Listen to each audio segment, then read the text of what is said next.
السلام علیکم ورحمۃ اللہ۔ معاشرے کے اندر جو آج بے دینی ہمیں آج نظر آتی ہے اور بچوں کے اندر بد تہذیبی بد اخلاقی نظر آتی ہے، اپنے معاشرے کے اندر رہنے والے افراد کے اندر بھی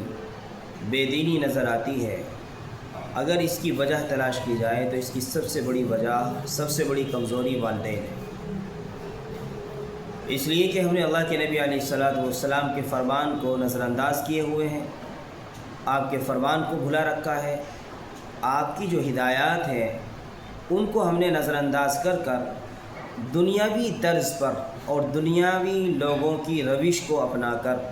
ہم آج اپنی زندگی کو گزار رہے ہیں۔ ہمارے گھروں کے اندر جب بچے کی ولادت ہوتی ہے، بچے کی پیدائش ہوتی ہے، سب سے بڑی غلطی ہم سے اس وقت ہوتی ہے کہ ہم اس بچے کے نام کے رکھنے میں بڑی غلطی کرتے ہیں۔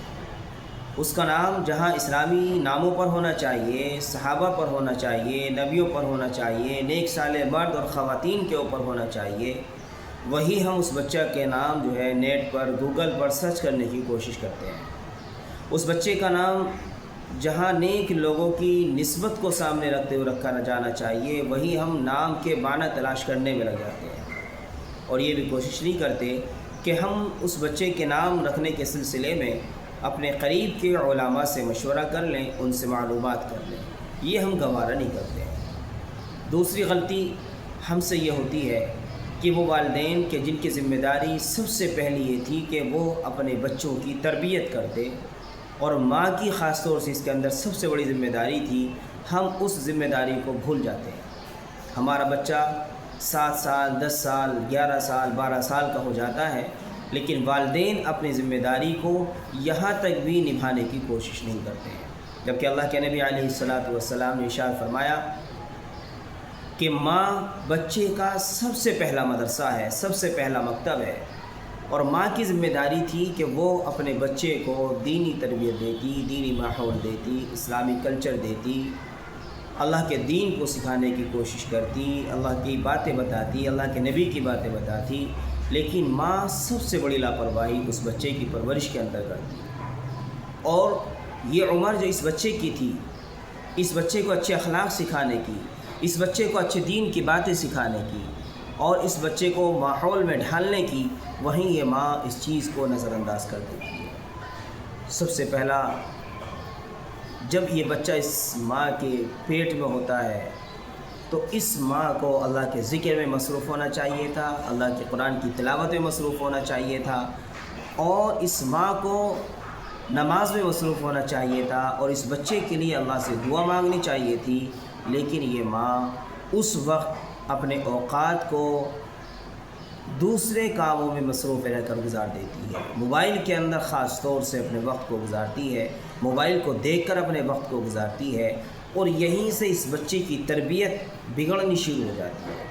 بچہ پیٹ کے اندر ہے، ماں موبائل دیکھ رہی ہے، بچے کی ولادت ہوئی، اور بچے کی ولادت ہونے کے بعد جہاں اس کی ماں کو اسے دودھ پلاتے وقت وضو کر لینا چاہیے تھا اور بسم اللہ پڑھ کر دودھ پلانا چاہیے تھا، وہیں اس کی ماں اس بچے کے ساتھ، اس کی زندگی کے ساتھ یہ کھلواڑ کرتی ہے کہ اس کی ماں بغیر وضو کے سے دودھ پلاتی ہے۔ اور ظلم تو یہ ہے کہ دودھ پلاتے وقت اس کی ماں کہیں گانے سننے میں مصروف ہے، کہیں سیریل دیکھنے میں مصروف ہے، اور کہیں فلمیں دیکھنے میں مصروف ہے، اور یہ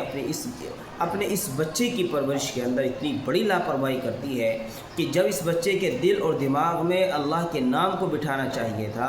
اسے اچھے اخلاق سکھانے چاہیے تھے، اس وقت اور اس عمر کے اندر اس کی ماں اس کو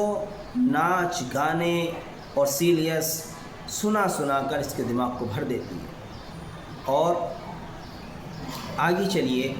کہ جب اس بچے کی ذمہ داری یہ تھی کہ یہ اپنے بچے کو، اس کا باپ کی ذمہ داری یہ تھی کہ اس کا باپ اپنے اس بچے کو نماز کا حکم کرتا۔ اللہ کے نبی نے فرمایا کہ جب بچہ 7 سال کا ہو جائے اسے نماز کی تاکید کرو، نماز کا حکم کرو، اور جب 10 سال کا ہو جائے تو نماز کے اوپر اسے تھوڑا سا سختی کرو اس کے اوپر۔ لیکن اس کا باپ بچہ 15 سال کا ہو جاتا ہے، لیکن وہ کبھی بھی اسے نماز کی توفیق نہیں ہوتی کہ وہ اپنے اس بچے کا ہاتھ پکڑ کر مسجد لے کر جائے، اس کا ہاتھ پکڑ کر کسی عالم کی مجلس میں لے کر جائے۔ حالانکہ یہ ہونا چاہیے کہ اس کا باپ اس بچے کا ہاتھ پکڑ کر مسجد جائے اور مسجد میں جانے سے پہلے روزانہ دھیرے دھیرے اس بچے کو مسجد کے آداب سکھائے، مسجد کے فضائل بتائے، مسجد کا ادب و احترام بتائے اور مسجد میں روزانہ لانے اور لے جانے کی اس بچے کو مشق کرائے۔ جب اس بچے کی یہ عادت ہو جاتی تو انشاءاللہ یہ بچہ نمازی خود بخود بن جاتا اور اس بچے کی تربیت اچھی ہو جاتی۔ آپ ماحول دیکھیے، معاشرہ دیکھیے کہ وہ بچے کہ جو مستقل شروع سے نمازی ہیں، آپ ان بچوں کی زبانوں پر جب وہ 20 سال 15 سال 25 سال کے ہو جائیں گے، ان کی زبانوں پر آپ گالی نہیں سن سکتے۔ آپ اپنے معاشرے کے اندر اس کے اوپر توجہ دیجئے، اس کے اوپر تجربہ کر کے دیکھیے کہ وہ بچے 10 سال 7 سال کی عمر سے بچے نمازی ہیں، ان بچوں کی زبانوں پر گالیاں نہیں آتی ہیں۔ وہ بچے معاشرے کے اندر لڑنے والے نہیں ہوتے ہیں، جھگڑنے والے نہیں ہوتے ہیں، لیکن وہ لوگ جو 30 سال کے بعد 35-40 سال کے بعد نماز میں لگتے ہیں، اللہ کے ذکر میں لگتے ہیں، بہت کم ایسے افراد ہوتے ہیں کہ جو گالیوں کو چھوڑ دیتے ہیں، لڑنا جھگڑنا چھوڑ دیتے ہیں، بری عادتوں کو چھوڑ دیتے ہیں، گندی عادتیں چھوڑ دیتے ہیں، لیکن اکثر وہ ایسے ہوتے ہیں کہ وہ ہیں 5 وقتہ نمازی، اشراق اور چاشت اور اوابین کے بھی پابند ہیں، لیکن جب کوئی معاملہ آتا ہے وہ گالیاں دینے سے گریز نہیں کرتے، وہ لڑنے سے گریز نہیں کرتے۔ پھر ایسا لگتا ہے کہ جیسے اس سے بڑا جاہل اس کالونی میں ہے ہی نہیں، اس سے بڑا بدتمیز بد اخلاق اس کالونی میں ہے ہی نہیں۔ لیکن وہ بچے جو 15 سال 10 سال 7 سال کی عمر سے نمازی بن چکے ہوتے ہیں، وہ کبھی اپنی زبانوں پر گالیاں نہیں لاتے، کسی سے لڑتے نہیں، کسی سے جھگڑتے نہیں، ان کے اخلاق اچھے ہوتے ہیں، ان کا کردار اچھا ہوتا ہے، سوسائٹی میں ان کی ایک پہچان ہوتی ہے، انہیں ایک اچھے بچے کے نام سے جانا اور پہچانا جاتا ہے۔ اور جب آپ غور کریں گے اس بات کے اوپر تو آپ دیکھیں گے قرآن کہتا ہے اِنَّ الصَّلَاةَ تَنْهَىٰ عَنِ الْفَحْشَاءِ وَالْمُنکَرِ، کہ بے شک نماز برائیوں سے روکتی ہے۔ یہ وہ نماز ہے جو اللہ کے یہاں اس کی نماز قبول ہوتی ہے۔ جو نماز اللہ کے یہاں قبول نہیں ہے وہ نماز کبھی بھی ساری زندگی بھی نماز پڑھتے رہو گے، آپ کو برائیوں سے نہیں روک سکتی۔ لیکن جو نماز اللہ کے یہاں قبول ہوتی ہے، جو نبی کے طریقے پر پڑھی جاتی ہے، نبی کے سنت کا خیال رکھتے ہوئے پڑھی جاتی ہے، واجب اور مستحبات کا خیال رکھتے ہوئے پڑھی جاتی ہے، وہ نماز 100 کے 100% اس انسان کو برائیوں سے روکے گی۔ اس لیے کہ قرآن کا فیصلہ ہے اور قرآن کا فیصلہ اٹل فیصلہ ہے۔ قرآن کی ایک ایک آیت اور ایک ایک فیصلہ اٹل ہے۔ قرآن نے جو کہا ہے وہ ہو کر رہے گا، دنیا کی کوئی طاقت اسے روک نہیں سکتی، کاٹ نہیں سکتی۔ اور جن لوگوں کی زندگیوں سے برائیاں ختم نہیں ہو رہی ہے، نمازی ہونے کے باوجود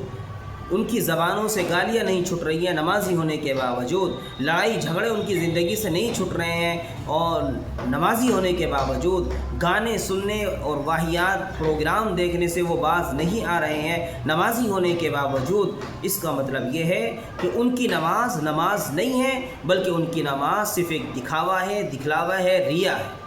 اگر ان کی نماز ہوتی تو وہ اس برائیوں سے ضرور رکتے، وہ رکتے یا نہ رکتے، لیکن ان کی نماز ان کو برائی سے ضرور روک دے۔ جو قرآن نے تو یہ کہا اِنَّ الصَّلَاةَ تَنْهَىٰ عَنِ الْفَحْشَاءِ وَالْمُنکَرِ، کہ نماز برائیوں سے روکتی ہے۔ تو یا تو ان کی نماز نہیں، اور یا پھر ان کے اندر اگر نماز ہے تو برائیاں نہیں۔ اگر برائیاں ہیں اور نماز پڑھ رہے ہیں تو پھر یہ نماز وہ نماز نہیں ہے کہ جس نماز پر اللہ نے وعدہ کیا ہے۔ اگر برائیاں ہیں تو پھر ان کی نماز وہ نماز ہے جن پر اللہ نے وعدہ نہیں کیا ہے۔ اس لیے ضرورت اس بات کی ہے کہ اپنی نسل کو بچائیے، اپنے بچوں کو بچائیے۔ آپ کی بچے جو آپ کے گھر کے اندر موجود ہیں، جب وہ 7 سال کے ہو جائیں تو اگر لڑکے ہیں ان کی انگلی پکڑیے اور انگلی پکڑ کر انہیں مسجد لے کر جائیے، انہیں مسجد کے آداب سکھائیے، مسجد کا سلیقہ سکھائیے، مسجد کی ادب و احترام ان کو سکھائیے اور انہیں نمازی بنائیے۔ اور لڑکیاں ہیں تو ماں کی ذمہ داریاں گھر کے اندر ہیں کہ وہ اپنی بچیوں کو اب وضو کرا کر مصلی پر کھڑا کرا کر اپنی برابر میں نماز پڑھائیں، انہیں نماز سکھائیں، نماز میں کھڑا ہونا سکھائیں، نیت باندھنی سکھائیں، تکبیر تحریمہ سکھائیں، رکوع اور سجود سکھائیں۔ یہ والدین کی ذمہ داری ہے۔ جب والدین اس ذمہ داری کو نبھانا شروع کر دیں گے تو اس معاشرے سے برائیاں خود بخود ختم ہونی شروع ہو جائیں گی۔ اس برائیوں سے جو گناہ کے بازار گرم ہیں وہ خود بخود ختم ہو جائیں گے۔ اس ہمارے معاشرے کے اندر جو بد اخلاق کی بد کرداری ہے وہ انشاءاللہ خود بخود ختم ہو جائے گی۔ اللہ پاک عمل کی توفیق عطا فرما دے۔ وما توفیقی الا باللہ۔